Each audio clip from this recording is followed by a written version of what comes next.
The scrolls were old beyond measure. For 12,000 years, they had gathered dust in the great vaults beneath the conclave of seers. Most galactic scholars called them the mad writings of a dying species.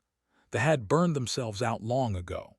Their civilization had collapsed under the weight of their own visions. But before they vanished from the universe, they had carved a single prophecy onto every surface they could find. The words were simple. When the soft ones come from the spiral arm's edge, bearing no claws and no scales, the universe will learn to weep, and in weeping it will be reborn. The scholars of the conclave had studied these words for centuries. They had argued about their meaning in great halls filled with the beings from 1,000 worlds. Most believed the prophecy was a warning. These soft ones would bring destruction. They would tear apart the careful order that held the galaxy together. This was how things worked.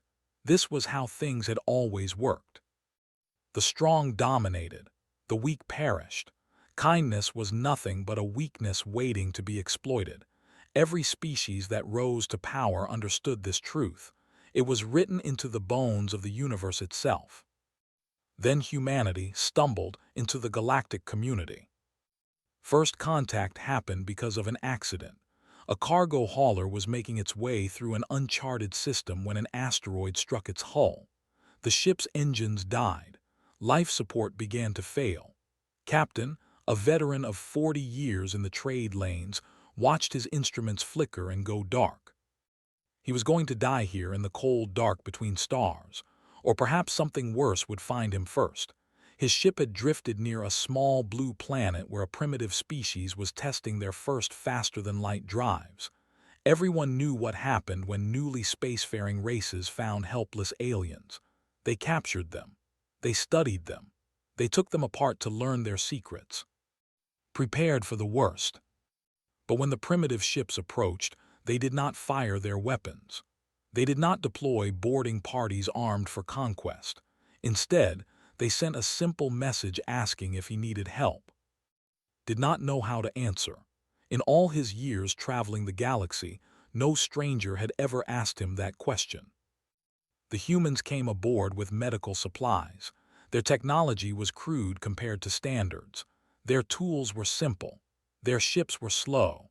But they worked with careful hands to treat the wounds had suffered in the asteroid strike. They patched his hull with materials they could barely understand. They gave him food from their own stores. When finally found his voice, he asked what tribute they demanded in return. Payment was how the galaxy worked.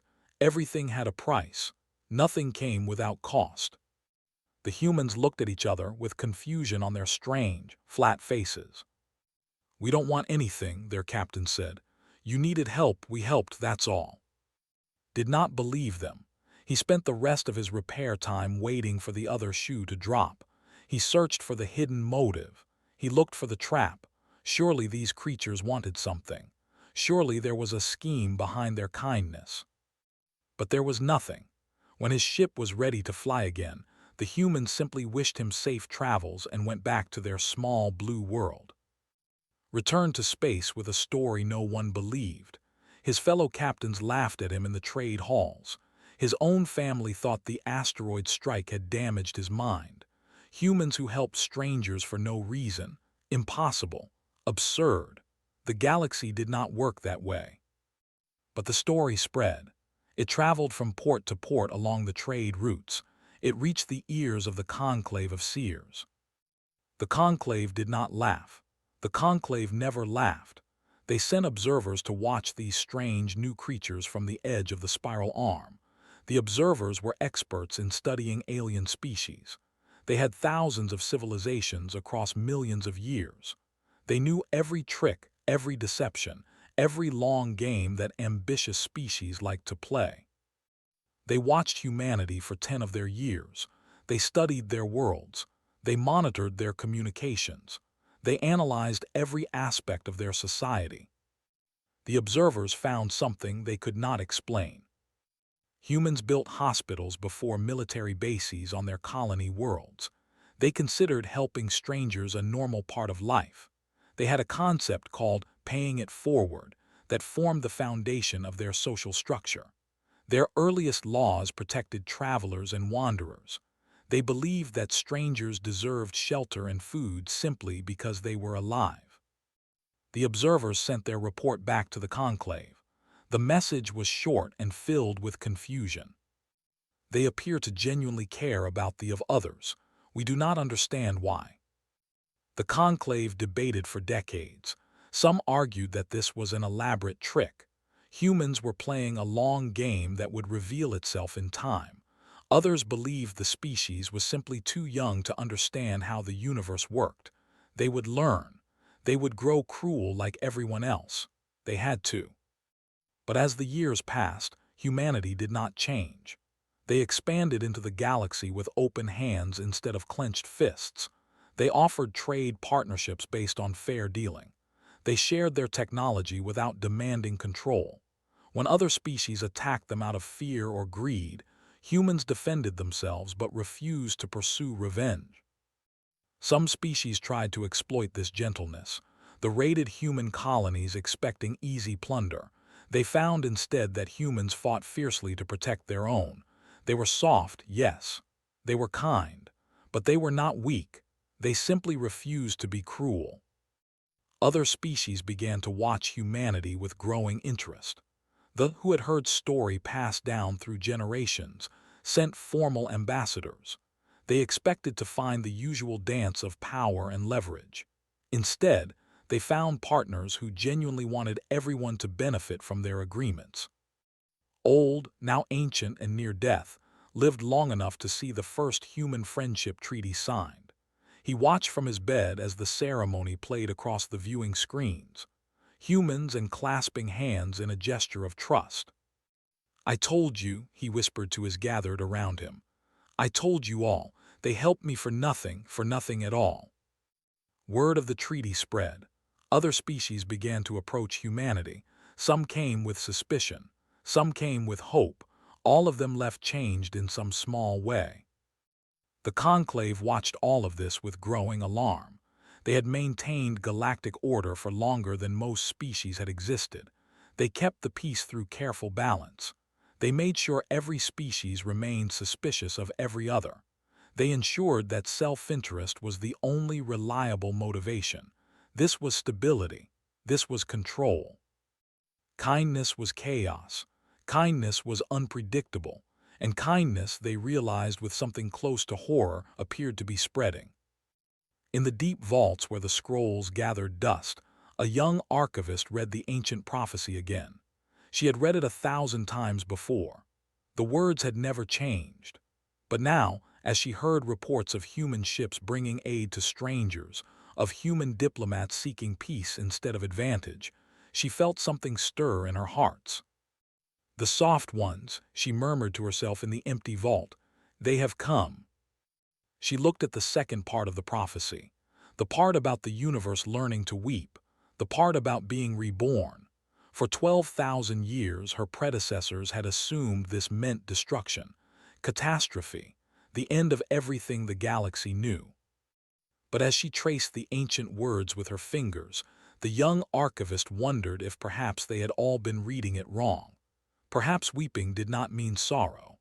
Perhaps being reborn did not mean dying first. Perhaps they had seen something beautiful coming, something the galaxy desperately needed but had forgotten how to want. Above her in the halls of the conclave, the masters were already planning how to stop the spread of human influence. They called meetings. They formed councils. They prepared countermeasures. They did not yet understand that they were already too late. The change did not happen overnight. Great shifts in the way civilizations think never do. But within 3 centuries of humanity's arrival in the galactic community, something strange had begun to spread along the major trade routes. The scholars of the conclave gave it a name. They called it the kindness contagion. It started with small things. A merchant traveling through a dangerous region heard that a competitor's ship was heading into a pirate ambush. The old way would have been to stay silent. Let the competitor fall. One less rival in the trade lanes. But this merchant remembered the stories about. He remembered how humans had helped a stranger for nothing. And so he sent a warning. The competitor survived. She could not understand why her rival had saved her. When she asked, he simply said, "Someone helped one of us once, for no reason at all. Perhaps we should try doing the same." On the far side of the galaxy, a warlord named had been conquering worlds for decades. Her people respected only strength. They built their empire on the broken bodies of their enemies, but had been trading with human colonies for years now. She had learned their language. She had read their history. She had seen how they treated even their defeated foes. After her latest conquest stood in the ashes of a burning city, her officers waited for the usual order: round up the survivors for the slave markets, execute the leaders, burn what remained. But thought of the human colony she had visited last year. She thought of their schools where children learned to read and write. She thought of their hospitals where even strangers received care. She thought of the way they had welcomed her, a known warlord, with cautious respect instead of fear. "Build schools," she said to her officers. They stared at her as if she had lost her mind. "Build schools," she repeated, "and hospitals. These people are ours now. Dead slaves produce nothing. Educated workers build empires." It was not kindness, not yet, still thought in terms of power and control, but it was a crack in the old way of doing things, a small opening where something new might grow. The Conclave watched these incidents multiply across the galaxy. They tracked each case with growing alarm. A species that had always solved disputes with violence began to experiment with negotiation. A civilization built on strict hierarchy started allowing lower castes to speak in council. A world that had practiced ritual sacrifice for 10,000 years quietly ended the tradition after trading with human merchants. None of these species had become human. They still carried their own histories, their own beliefs, their own ways of seeing the universe. But something in their thinking had shifted. The idea that kindness might be possible, even profitable, had taken root. The conclave called an emergency session. The great hall filled with representatives from 100 worlds. The supreme arbiter, ancient beyond memory, listened as speaker after speaker described what was happening. "This is corruption," one voice declared. "Human influence is weakening the natural order. The strong must dominate, the weak must serve. This is the way of the universe." "The humans do not try to dominate," another answered. "Yet they grow stronger every year. Their colonies thrive. Their allies multiply. If strength means success, then perhaps their way is also a kind of strength." The debate raged for days, but in the back of the hall a faction was forming. They did not speak in the open sessions. They met in private chambers where the walls blocked all signals. They called themselves the Preservers. Their solution was simple: eliminate humanity before the contagion spread further. The Preservers reached out to species who still believed in the old ways. They found allies among the traditionalists. They gathered ships in secret locations across the galaxy. They assembled a fleet larger than any the universe had seen in 10,000 years. When they were ready, they sent a message to every world that still held to the ancient order. "Join us," the message said. "Join us in cleansing the galaxy of this infection. Join us in restoring the natural way." Thousands of ships answered the call. The fleet gathered at the edge of explored space. Its commanders reviewed their plans one final time. Earth would fall first, then the major colonies, then every world where humans had left their mark. It would be a mercy, really, quick and clean. The galaxy would forget about kindness soon enough. Things would return to normal. The fleet jumped toward Sol. They found Earth exactly where their charts said it would be. A small blue world orbiting an ordinary yellow star. Home to 8 billion soft creatures who had somehow changed the course of galactic history. But they also found something else. Ships, thousands of them. Ships from 47 different species, arranged in a defensive formation around the human. Though we're there, their merchant fleets converted to warships. Though we're there, herself commanding a splinter faction that had broken from the main empire.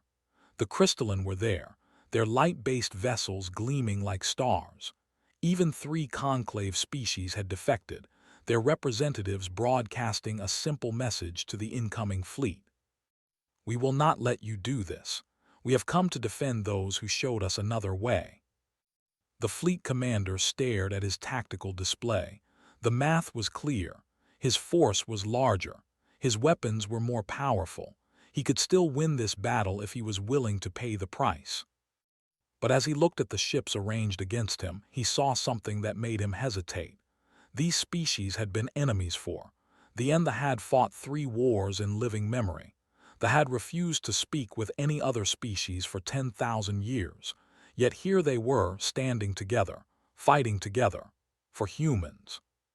"What have they done to you?" he broadcast to the defending fleet.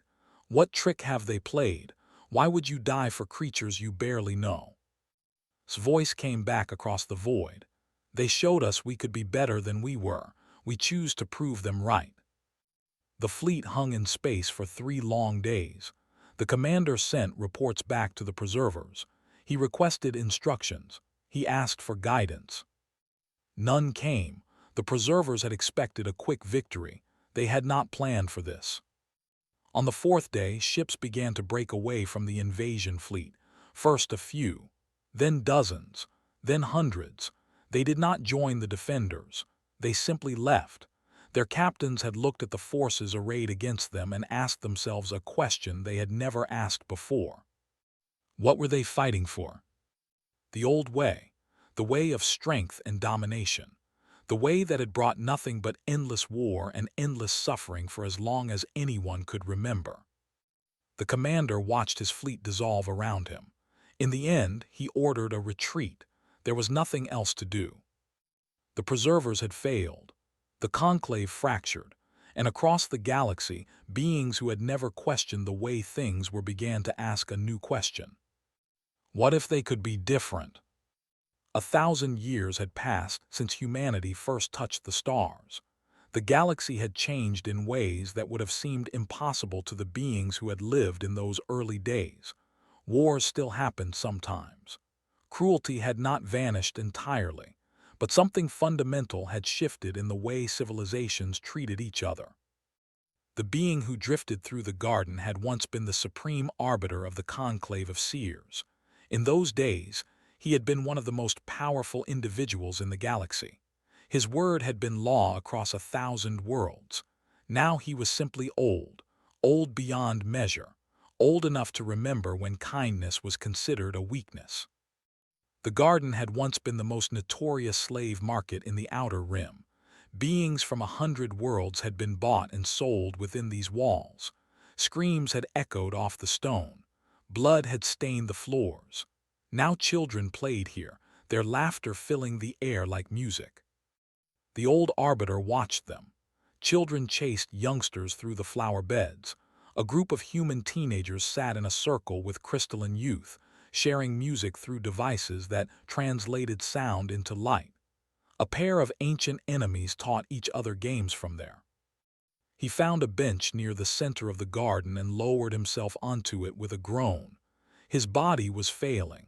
He had perhaps a few years left. After that, he would return to the cosmic dust from which all things came. He did not mind. He had seen enough. He had seen too much, really. The old galaxy, the one built on fear and strength and cruelty, still lived in his memory. Sometimes he dreamed of it.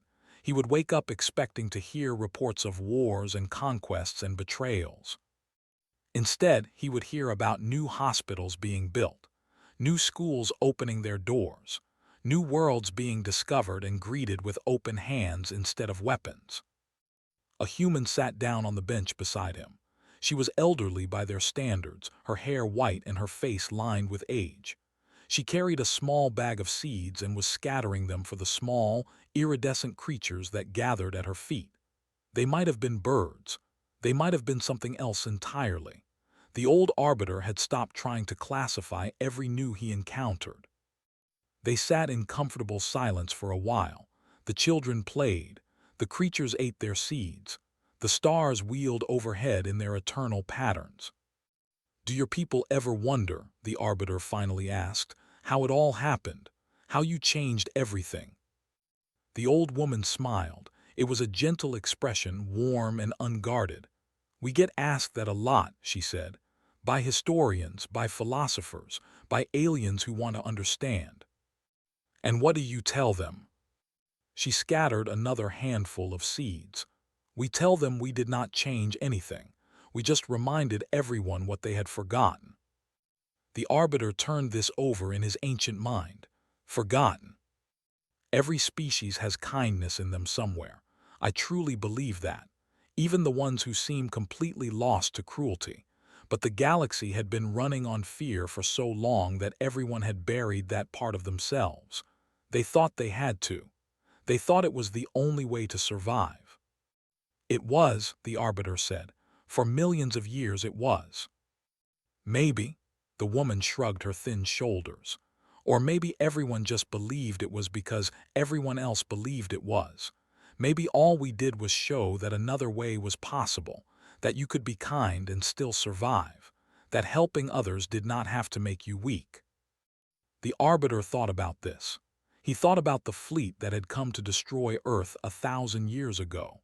He thought about all those ships that had gathered to defend humanity, species that had been enemies standing together for the first time in history.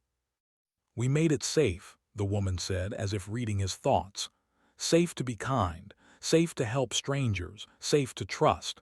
That was all. We just gave the galaxy permission to try something different."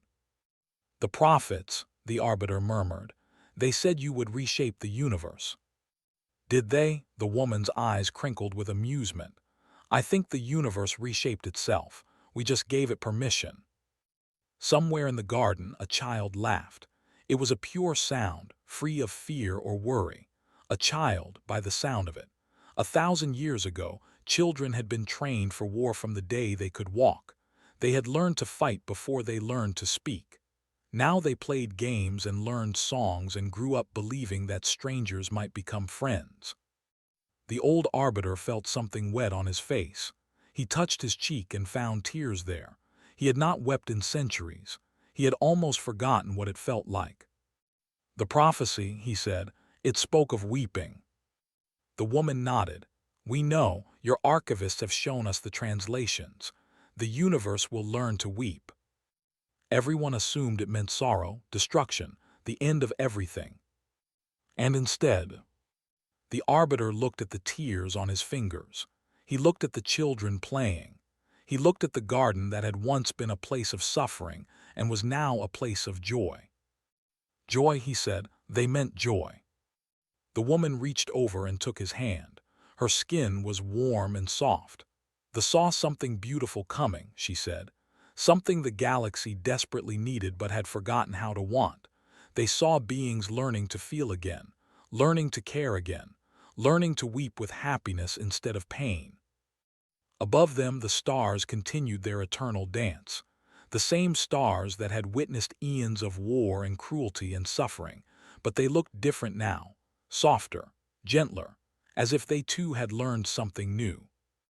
The old Arbiter sat in the garden that had once been a slave market. He held the hand of a human woman who was a stranger to him. He watched children of a dozen species play together without fear, and he wept. Not because the universe had ended, but because it had finally begun. In the great vaults where the scrolls still hung, pilgrims came from across the galaxy to read the ancient words. They traced the carvings with their fingers. They whispered the prophecy to each other like a prayer.